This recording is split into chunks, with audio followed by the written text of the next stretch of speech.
Welcome back to another episode of the Shoecast show. If this is your first time listening, thank you for tuning in. This is a podcast where we interview people and talk everything related to shoes. My name is Chase, and I'm here with today my co-host Landon. And today we are talking to the glorified sneaker salesman, or better known as Roszko. He's a sneaker YouTuber with 50,000 subscribers, and he makes YouTubes talking about the latest sneaker releases and sneaker reviews. How's it going, Roszko? Doing all right. How about you guys? Pretty Hey, good. we're doing good, man. Thanks for coming on. So we'll go ahead and get started. So where did your name Roscoe come from that you use for YouTube and stuff like that? Uh, it's actually a abbreviation of my last name, so it's what I grew up with, and everyone since I was in high school has always called me Roscoe. So it's stuck with me, and to this day, I just run with it, and people still call me Roscoe. They don't call me by my first name at all.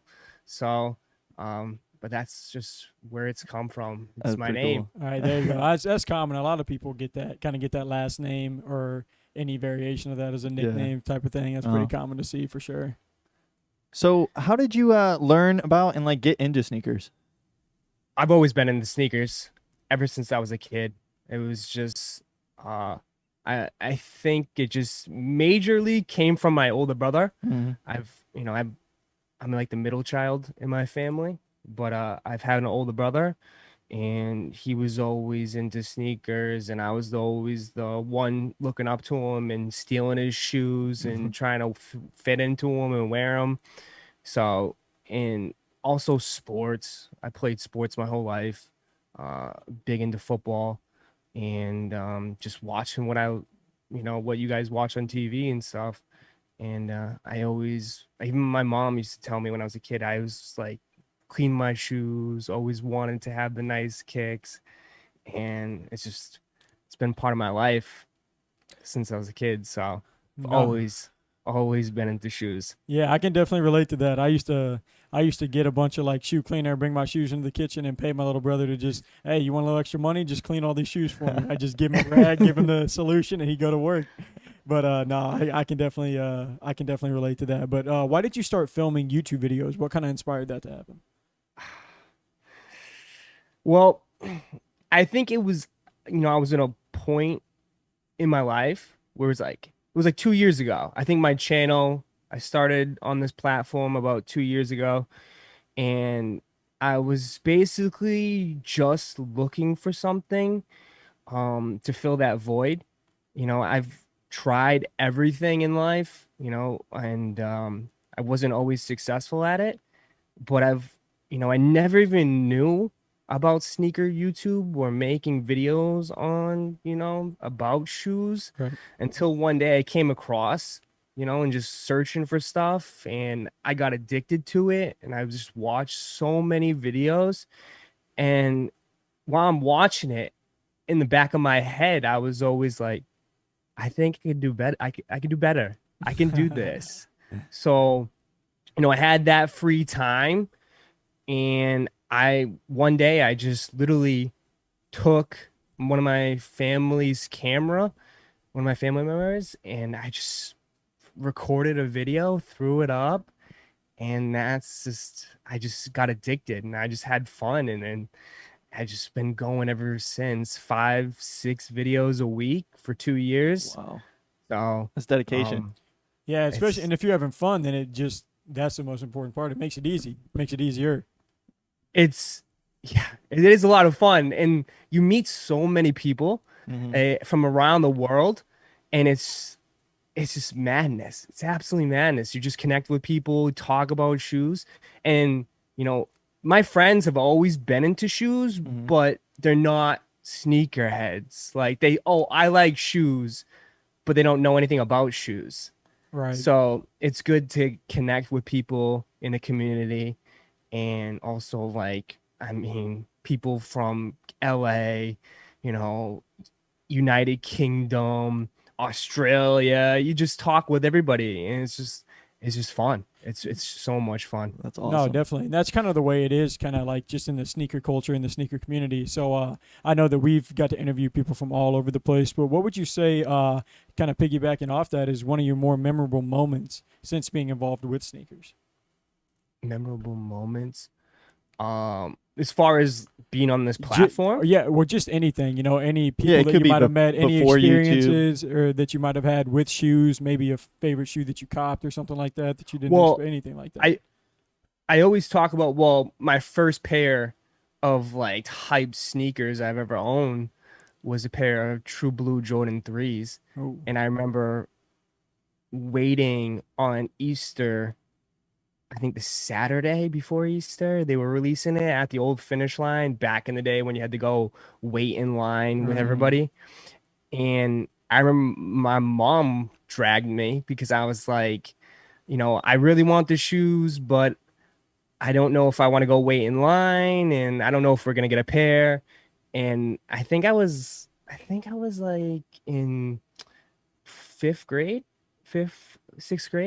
Yeah. And my mom was just like, me and her were just waiting in line while all these dudes were like in their 30s, 40s, and we were waiting in line to get this pair of kicks. And honestly, that's one of my first pair of Jordans I've ever gotten, with the True Blue Jordan 3s. And I literally wore those till those fell apart, till the sole just came undone. Wow. And it was all cracking on the sides. So that was my first pair of Jordans I've ever owned. That's awesome. And that was back because now I jumped on the Yeezy wave.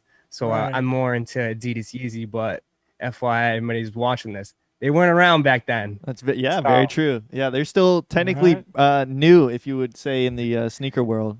Jordan's been around for a lot longer. So actually, it's time for a segment of the show that we call 2 Cents. This is where we talk about the current events about shoes.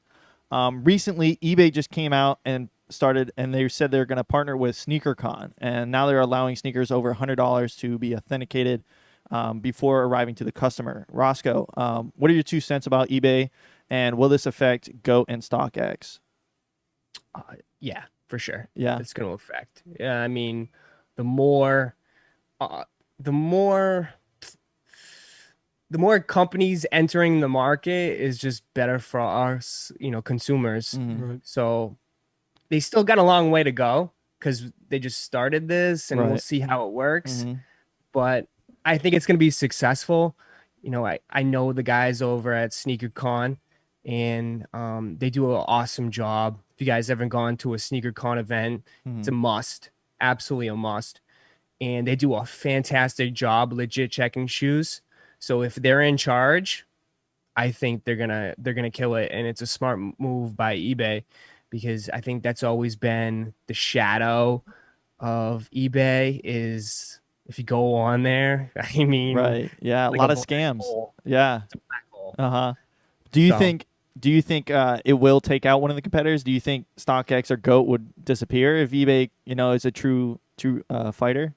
No, No. they're too big. Yeah. They're way too big at this point. Mhm. StockX is a multi-billion-dollar company. GOAT, billion-dollar company. Mhm. There's plenty of room. There's plenty of yeah. room in the market for more people to jump in it. Will it eat up some of their profit? Yeah, but I think it's a win-win for everybody, honestly, especially for us. It gives us more options, Mhm. and I'm curious to see, what they do. As far as like, are they gonna keep it listing, like the listing pages? Like how Yeah. StockX, you could be able to click on a shoe, see all the sizes. Mhm.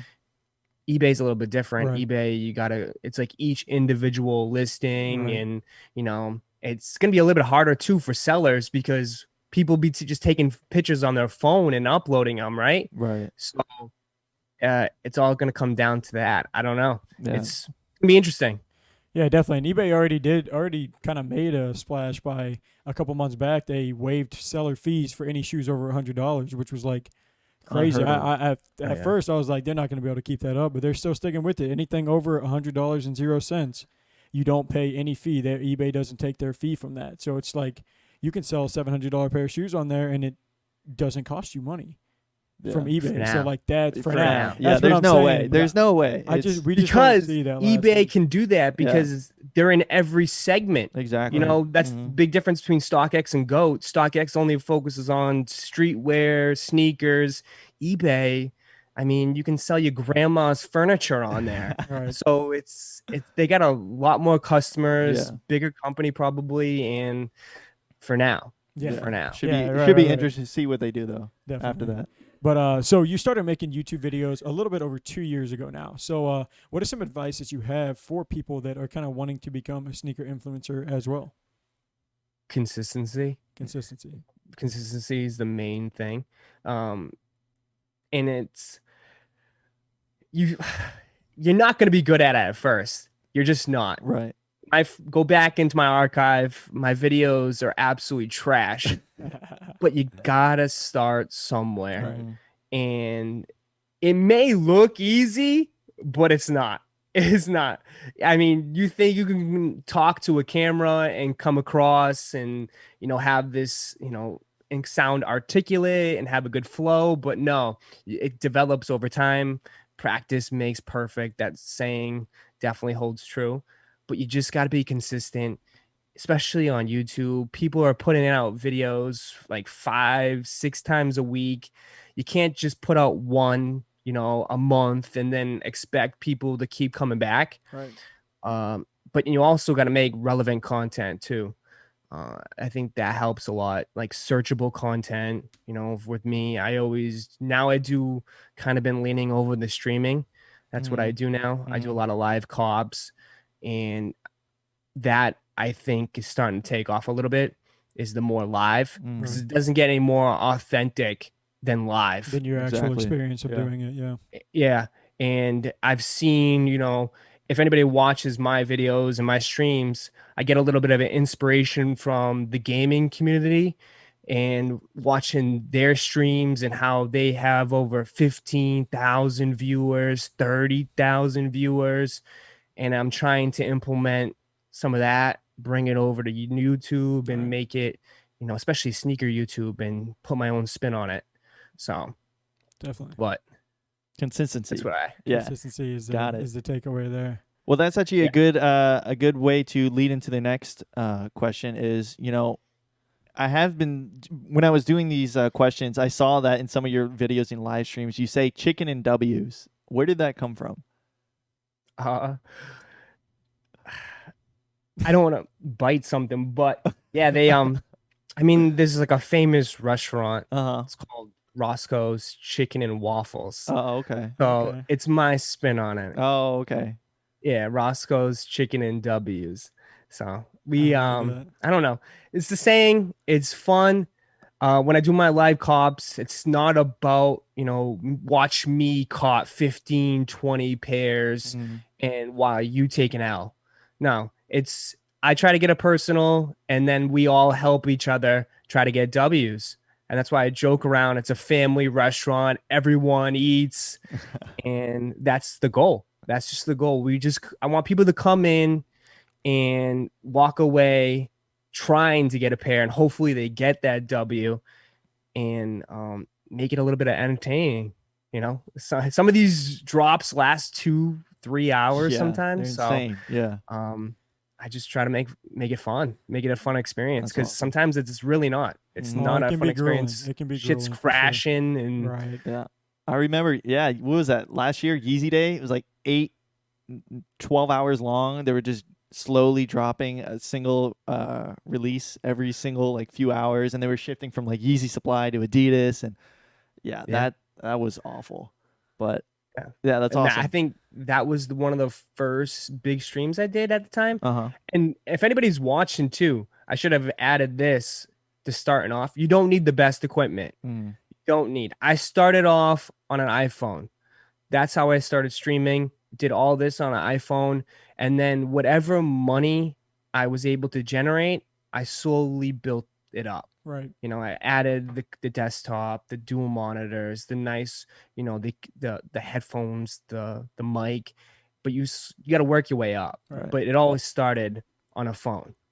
So definitely. All right. So for our next question, has a dog ever chewed up one of your shoes? Has your dog ever chewed up one of your sneakers before?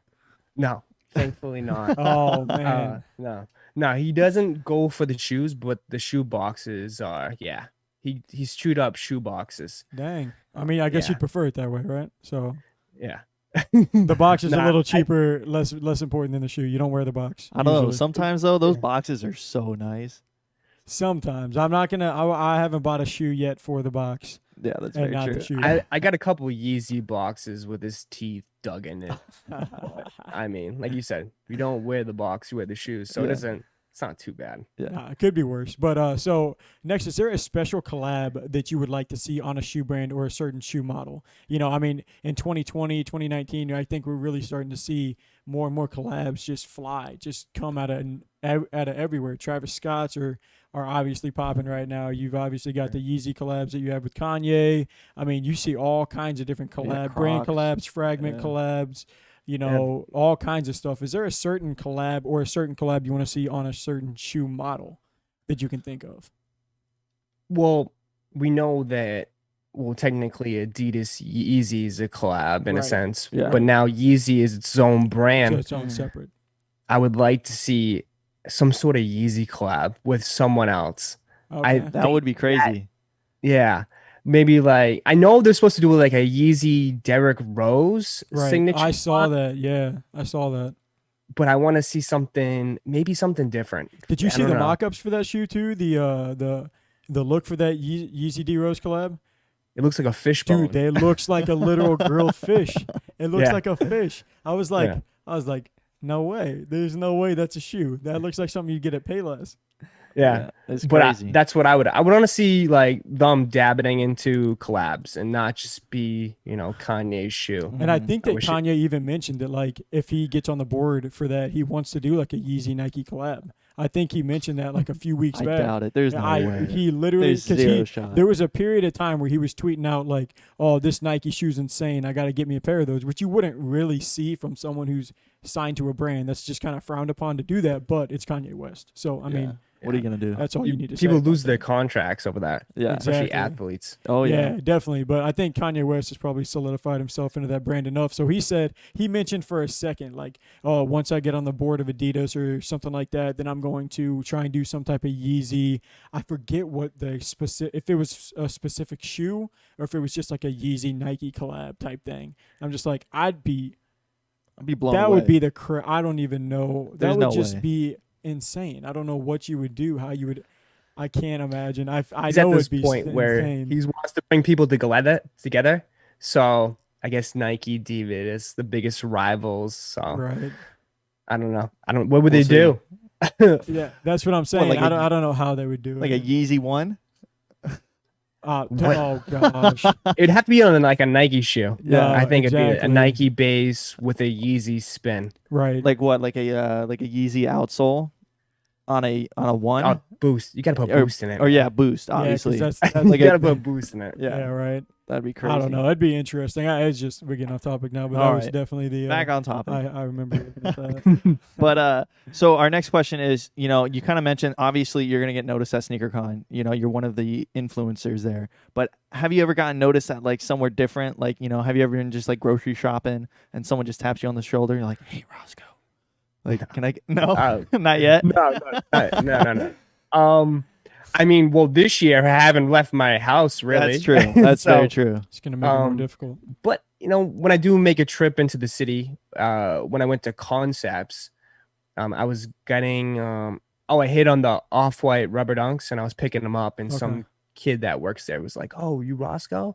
I'm like, "Yeah, what's up, man?" And I'm surprised if he can recognize me because you're walking around with a mask. Oh yeah. Mhm. That's cool. But no crazy story Nothing yet. yet. Nothing yet. We'll see. Yeah, the story's still being written. It's nothing yet. So, obviously you love sneakers from the get-go when you were so young. Is there anything that you do in your free time away from YouTube and sneakers? I wish. I mean, it engulfs my life. Mhm. Like literally, it's so addicting, and like even when you can't. For me, that's my biggest issue is when to put it down. Mm. Even you have your phone, you're in your IG, you're getting That's tough. messages. Yeah. That's one thing I've always prided myself is that I always want to respond back, and that it has its positives, but it has its negatives because people, when I'm with my family, they're like, put your phone down. And I'm like, oh, okay, sorry. But I do, I have my dog. My dog keeps me busy.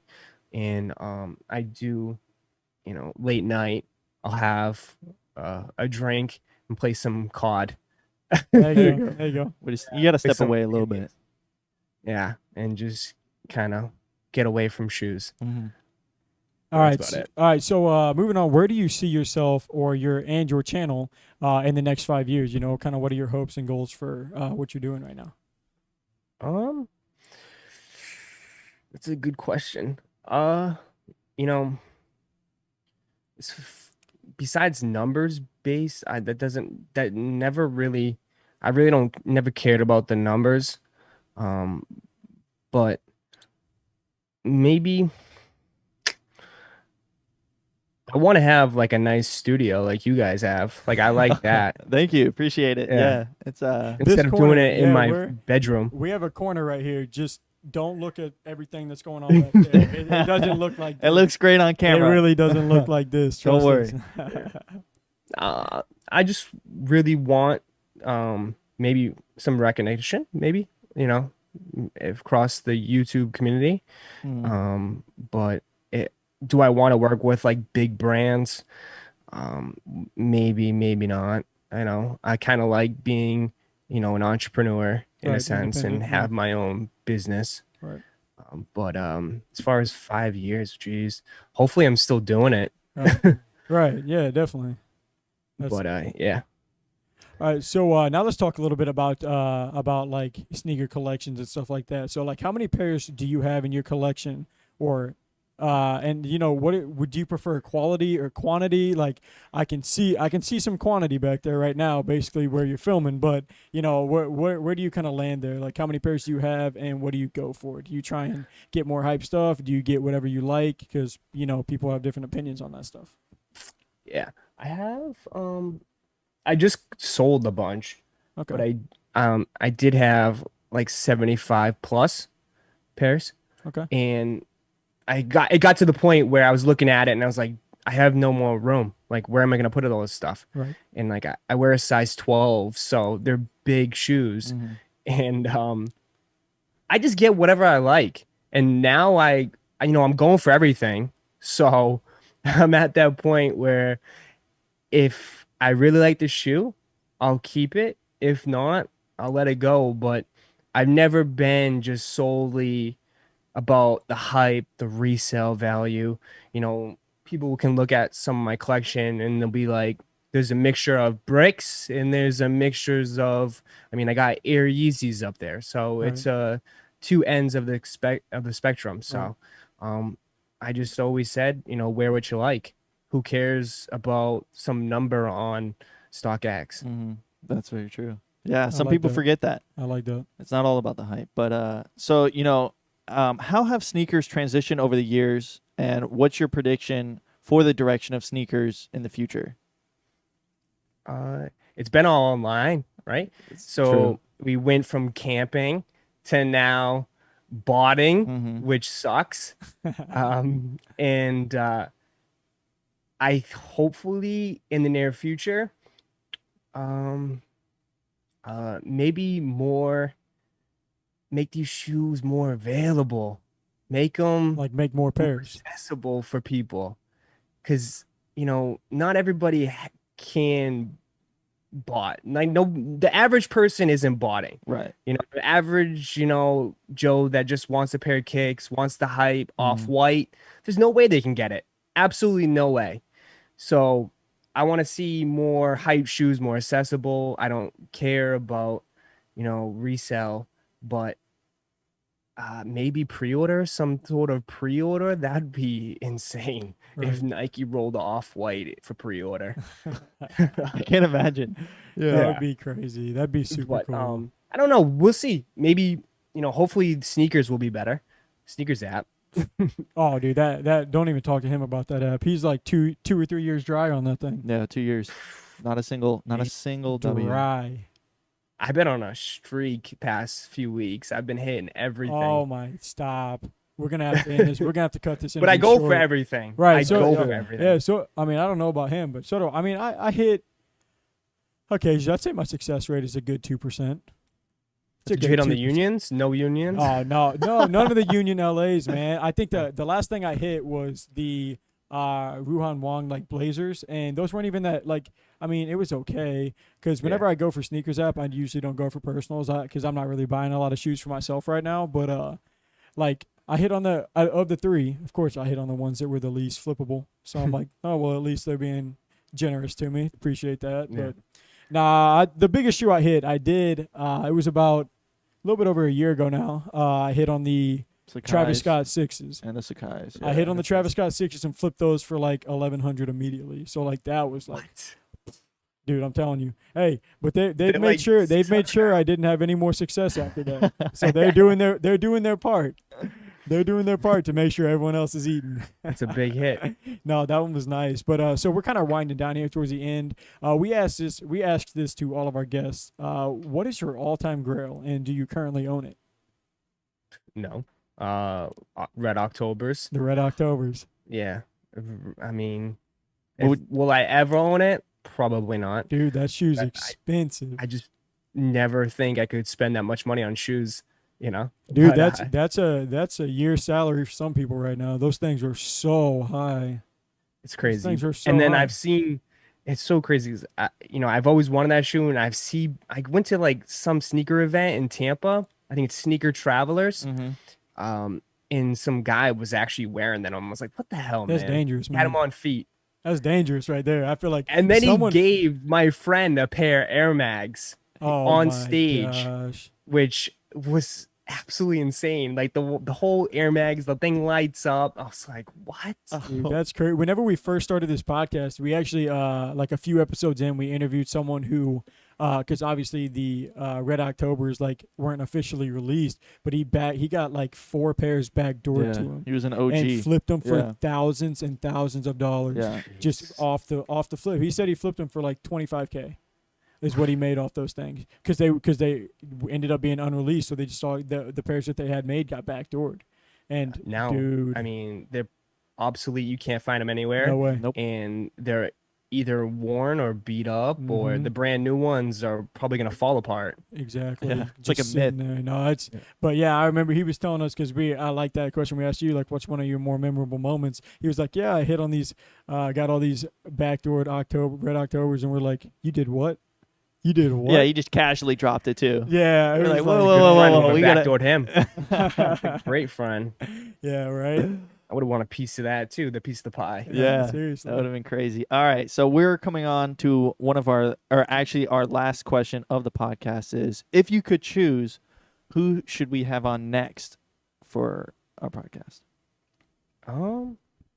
And yeah, that can be just anyone that's helped you out along the way, or anyone that you want to hear from that you think they may have a cool story. Just kind of anything like that. Oh, wow. I think you had Jumperman on already, right? Yeah, We did. We had Yeah. Jumperman Chris on. Yeah. Yep. He's a good friend of mine. Yeah, he's a cool guy. Probably Marco and Alvin. Have you had those guys on? We have not. no. No, we Yeah, haven't. Marco and Alvin. These are two good friends of mine.